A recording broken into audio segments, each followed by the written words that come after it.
Hello,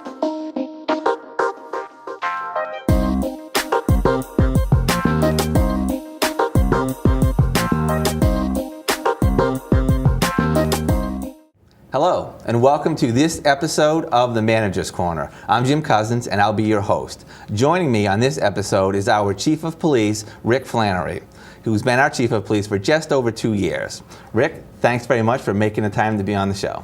You're welcome. Thank you. And so since it's been about just over 2 years on the job, I was wondering if you could give me a little overview of how the job's been. Any challenges that you hadn't foreseen, or the role that you do. I think the biggest challenge that we've been facing, as many town departments are facing, is with the result of the economy, is tightening budgets. When I took over, we weren't able to fill the position that was vacant because of Chief Urban's retirement. So we've been running an officer down since I took over, and as a result of that, we're running 2 detectives, and right now we're only having 1 detective available. We're hoping that that's going to change in the near future, and we're looking forward to getting that position back. And assuming the role as a chief, like what are some of the special duties that you have? I know you're in charge of everything. I think you just kind of mentioned that it's being visible, being present. There's meetings that you attend at night, so it isn't just a 9-to-5 job. Mm-hmm. It's being present at the big events, such as the Boston Marathon is coming up, and we have a lot of little big events in Hopkinton that happen all during the year, and I feel it's part of my duties to be there and be there as the face of the department. Okay. Can you give me a quick overview of the department's strength and some of the specialized roles that people may have? Yep. Currently, the department is staffed with 20 full-time officers, including myself. Excuse me. Mm-hmm. Wow, 20. 20. There's a chief, lieutenant, 4 sergeants, a detective, a school resource officer, and 12 patrol officers that all have various assignments within their patrol functions. We're a 24-hour department, 7 days a week, 365 days a year, and we also have 5 full-time communications personnel that are 911 trained, and several part-time dispatchers to cover those spots that are open when we have dispatchers that are taking time off and things like that. So in all, we have about 25 full-time employees and several part-time employees. Okay, so you have some pretty militaristic titles there, like sergeant and lieutenant and stuff. How do you get certified, and how do you attain those ranks? To be a police officer in Massachusetts, a full-time police officer, you need to attend a basic training academy that's sponsored by or approved by the Municipal Police Training Committee. That academy is currently about 24 weeks in length, and then the officer, when they come out of that, goes through a field training program within the department ourselves that begins the probationary period of the officer, and those officers are basically schooled in our policies and procedures, our ways of serving the citizens of Hopkinton, and our field training officer makes sure that basic training is enhanced to make sure that they're going to go out there and do the job the way we expect it to be done. So do people know before they attend the academy, which community they might like to work in? Oftentimes that's the case. There are officers that self-sponsor themselves so that they can get that basic training, which is a huge advantage to the officer that doesn't have a job, because of the expense to the towns, cities and towns to train somebody. A lot of departments, hire and then send people to the academy. We tend to do it the other way. We've been the beneficiary of receiving trained officers that come in to save us that expense, or experienced officers that have wanted to come to our department and work for us from other departments. Okay. Now, at your level as the chief, I think the selectmen vote you? Is that correct? Actually, the selectmen are the appointing authority for all police officers. Oh. That's by statute. So any police officer that's hired is appointed by the Board of Selectmen, and any promotions are promotions that are approved by the Board of Selectmen as well. The hiring process for the chief of police is exactly that. It's in this case, the last time there was an assessment center that was done, then an interview panel with various town officials, and then finally an interview before the Board of Selectmen, at which time I was appointed to replace Tom Urban. Oh, okay. And so about 24 people. How does that compare for a town our size? A town our size, we're probably understaffed. Some other towns that we've been comparing ourselves to tend to have more officers and tend to have more detectives. But it's one of those things where you do with what you can, and you try to make the case when the opportunity arises to expand your department. And at some point, I'm sure, especially with the way the town is growing still, it's going to become a necessity. We have Legacy Farms, which is starting to come online. Mm-hmm. The town is still got a lot of area to be built in, and you need to have enough services to deal with the issues that arise in town, and provide the services that citizens are looking for from the police department. Mm. How long have you been involved in local law enforcement? I'm in my 33rd year, Really? and I started as an auxiliary officer in 1979. When you were 12 years old? Thank you. No, I just turned 21. Actually, I was a little before 21. I started on the auxiliary department and became a part-time officer, a full-time dispatcher, and eventually a full-time officer, and up through the ranks I came. Yeah. Have you always been in the Hopkinton department, or did you work other places? I grew up here, and this is the only police department I've worked for. No kidding. Wow. That's really cool. So how have things changed in the past 30 years? Considerably.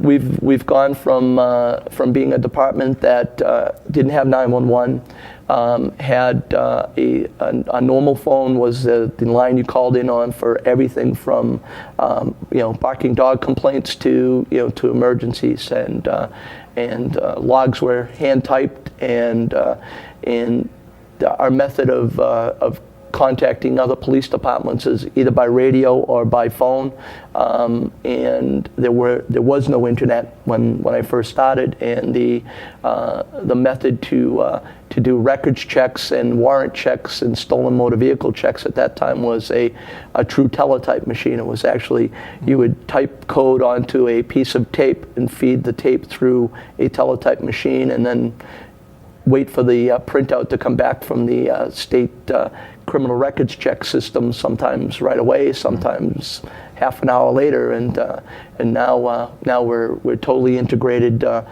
We have computers in the cruisers that have access to the state and federal law enforcement system. Our dispatch is completely computerized and automated. Our police station has closed-circuit television within and without the building that is able to monitor the activities that are going on in and around the department. Our police cruisers have state-of-the-art radio systems, state-of-the-art mobile video cameras in them to record traffic stops and other events that our officers are doing on the street, and as I said, laptops that allow them to access information in the seat of their cruiser, as opposed to having to do everything over the radio. Mm-hmm. Wow. And where was the station when you first started? The police station, when I first started, was one small room in a garage off of the current fire department building. Mm-hmm.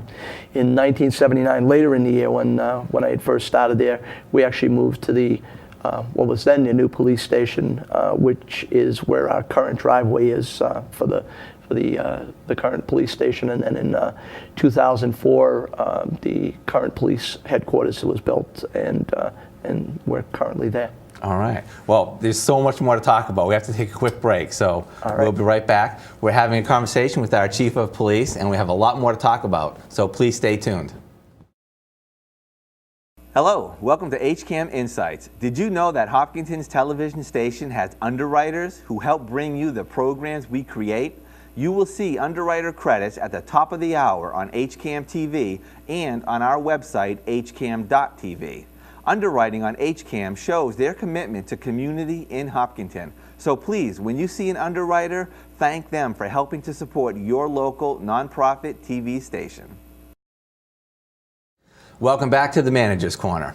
All right, so we were just beginning to talk about something I find really interesting, and that was technology. So one question I've always wondered, are those Windows machines that are in the cruisers, or do you guys have a special program that you use? No, essentially right now they're Windows based, so everything is working off of that.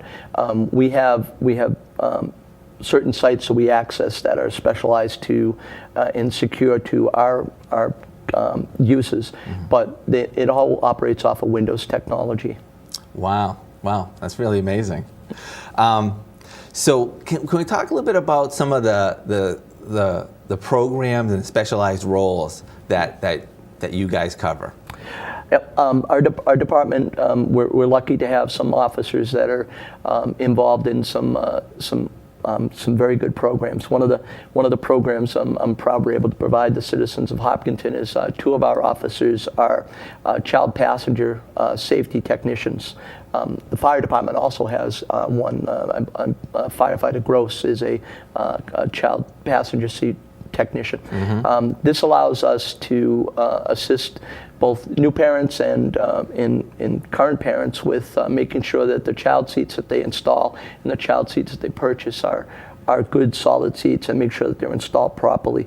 One of the biggest concerns is that when child seats are installed in cars, if they're not installed properly, they're not as effective. So we have two officers that are able to be able to inspect the installation of child seats and make sure they're done properly. Which, by the way, is such a blessing because it is insane how difficult it can be to put a child safety seat in. I've done it, and it's insane. It is, and anybody that knows anything about child passenger safety knows how important it is to have that seat installed right. I don't know how we get out of the 1960s with the things that used to pass for that. I was one of those kids in the 60s, and it was even rare to wear a seatbelt back then. And I have a pen sitting in front of me that says "Seatbelt saves lives," and over the years I can attest that they do. They not only keep you from getting hurt in the car. They help people stay within the driver's seat, because if you get into a high-speed issue, you can actually, it's been demonstrated through some training we've gone to, if you're not seatbelted in, you don't stay behind the wheel, and you'll lose control of the car. Yeah. All right. So what else? What else do people do? I know there used to be like a RAD program. There still is.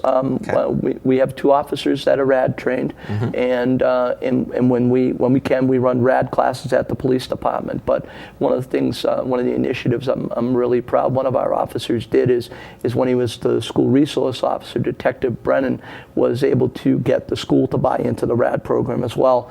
And now he is, as a part of his initiative and the buy-in from the school, there's I believe two RAD trained teachers that is part of the wellness and physical education program there, provide RAD training with our assistants to the students from grades 9 to 12, the female students from grades 9 to 12 all have access to that. I understand it's an elective class, but it's still a very valuable training that gets our young women to understand the value of being able to protect themselves. Right.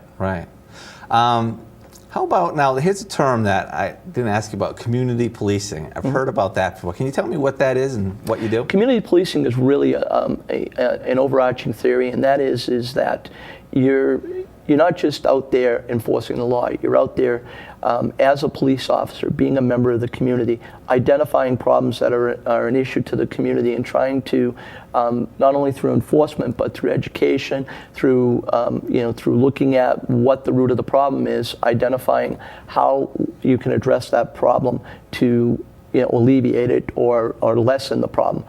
That can be as simple as a problem intersection is bringing that to the attention of the design people to say that maybe we need to look at this intersection to see if there's something better we can do at the intersection.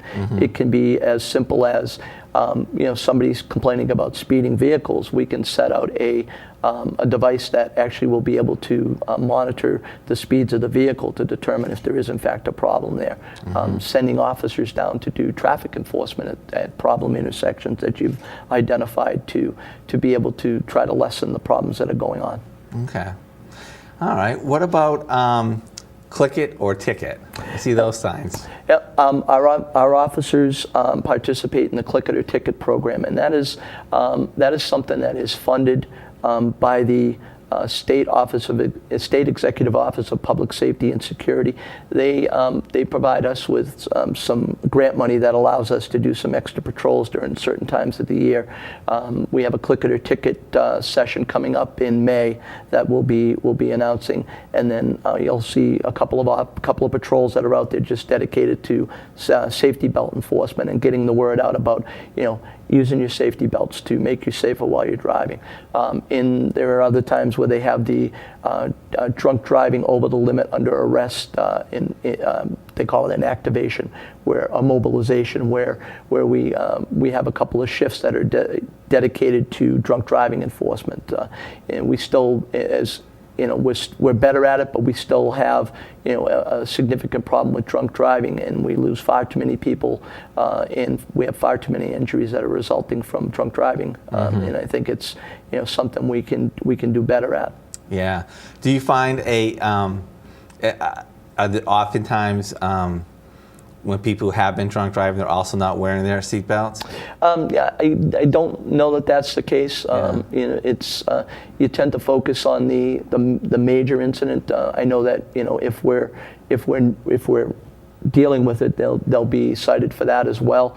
But I don't know that that's necessarily a correlation. Okay. And what is the citation for click it or ticket? The citation for a seatbelt violation is $25. Okay. I wanted to ask you about the emergency medical dispatch. Can you tell me what is all about that?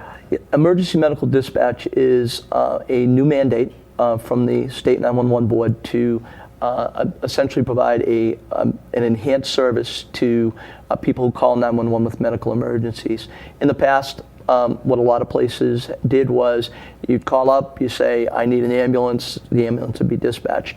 What we're going to be doing is we're going to be training our 911 dispatchers and some of our officers in how to do a brief inquiry as to the nature of the medical emergency, and then if it's appropriate, we're going to be able to provide pre-arrival instructions. So in the case of somebody that may be in cardiac arrest, the 911 dispatcher will be able to provide basic pre-arrival instructions so that while the officers are responding, while the fire department ambulance is responding, they can be starting to do some things to start helping as we're getting there. One of the things that Chief Clark says all the time from the fire department is seconds saves lives. And if we can get somebody to start doing some interventions prior to us arriving there, then it's going to allow a better outcome potential. In our case, we're training all of our dispatchers at this moment. It's a nationally accredited program that is provided through the State 911. They allow us to choose from 3 different vendors, and we've chosen our vendor. We've started our training, and by July 1, 2012, it's supposed to be up and running. So we're hoping to be able to provide that service to meet the mandate by July 1, 2012. Wow. That sounds like it'd be a lot of training. It's a lot of training, and it's being funded by the State 911 Board. So this mandate is not is not officially costing the town anything extra because it's money that's available to the state 911 board through a dedicated funding stream that they have. Okay. So now talking about something that hopefully we won't need any emergency things for, but the marathon is coming up pretty soon. Can you tell me a little bit about like what involvement you have and what kind of preparations you have to go through for that? Well, essentially, we start the marathon preparations the day after the last one, and it starts with a review of the post-review of the marathon that just happened, identifying anything that went wrong, anything that went right, and trying to always improve upon it. We work very closely with state and federal agencies, including MEMA, the Massachusetts State Police, the FBI, and all the other cities and towns along the race route, as well as getting assistance from numerous towns and other state agencies, including the Middlesex Sheriff's Office, to be able to pull this off.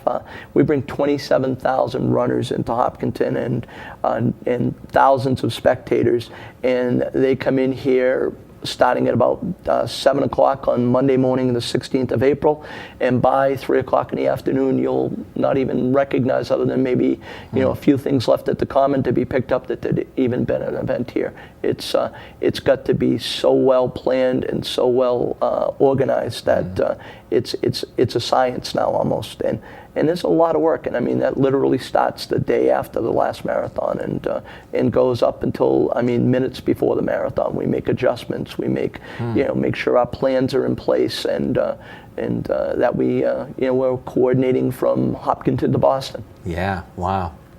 So does anybody get the day off? The only way you get the day off from the Hopkinton Police Department is if you run the race. No. We've had one officer take advantage of that recently, so in the last 10 years or so. Wow, that's cool. Yeah, so that's other than that, you're here. So can you tell me a little bit more about, like, I'm interested in the kind of training that goes on, the continuing training that goes on in your department? We're mandated by state law to provide basic in-service training. Unfortunately, some of that's been the budgets have cut back on that, and we've had to rely on getting a lot of that online training now. So one of the things technology allows us to do is to utilize distance learning, and we work with we work with the state, and we work with a company that's affiliated with the state to provide some of that training. One of the things that one of my initiatives when I took over as chief was, as a result of some of the cuts that happened to our budget and some of the funding sources that were lost, is got some training money put back in the budget. So we've been able to supplement the basic training with that professional development and specialized training that we need to keep our officers up to date. Things such as Sergeant Joe Bennett just completed a 2-week program at Roger Williams University on first line supervision and command training. We have officers that are firearms instructors, and we send them to advanced training in firearms instruction and defensive tactics. Our detective gets considerable training in everything from basic investigating to cybercrime investigations. It's a daunting task. Our dispatchers get training on a regular basis to keep up to to the 911 standards. So you said that's a mandated level of ongoing training. Correct. So do you keep track of points, or do you have to take a recertification test? It's not a recertification test. It's more of meeting there's certain classes every year that the training council puts out as their in-service requirements. So we have the officers either attend those classes or we have them do them online. And then we supplement that with sending them to other trainings that we think are valuable to them. One of the classes we just sent 2 of our officers is called a RIDE, which is Advanced Roadside Intervention and Detection class. So we're able to do that with the investment by the town in the training, in both in funding overtime for officers to cover shifts when other officers are in training, and for the fees. A lot of these classes have fees involved with them, so we're able to to pay those fees now with that.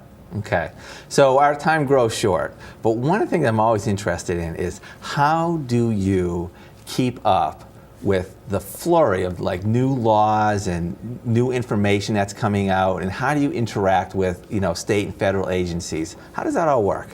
One of the things we're very lucky to have is the Middlesex District Attorney's Office, headed by Jerry Leone, has a very aggressive training unit that gets out information to us on a regular basis. We're able to send our officers to training that he hosts, as well as through the MPTC and our online services. So we're constantly getting updates and trainings on new law through them. One of the head DAs, head assistant DAs, publishes a monthly or bi-monthly update of ongoing court cases that have effect on police officers and how they do their job, as well as giving us all the law changes that they become aware of. And is there a lot of jargon like doctors have? Do you have police speak? I think every profession has their own thing. It's something we try to avoid, because one of the things that's come along as a result of NIMS and ICS training, National Incident Management System, is what they recognize is your jargon may not be exactly the same as an agency that's coming in to help you. So they're trying to get you to use plain language so that there's not this confusion level. So we try to avoid it as much, but we all have our own I guess lexicon of things that we use to identify things, and there are some things that we'll use on the street that we want ourselves to understand and maybe not have everybody else understand, so that in certain circumstances we can give heads up to our officers and maybe not have it be as apparent. All right. Well, it's so much more time. I hope you come back sometime. Certainly, I appreciate the opportunity to get a little bit of information about how we do our job out to the citizens, and be glad to come back and share more in the future. All right. Thank you, and thank you for the work that you do for our community. You're welcome. And thank you for watching this episode, and tune in again next time where we'll talk to more people who help make our community the place that it is. Take care.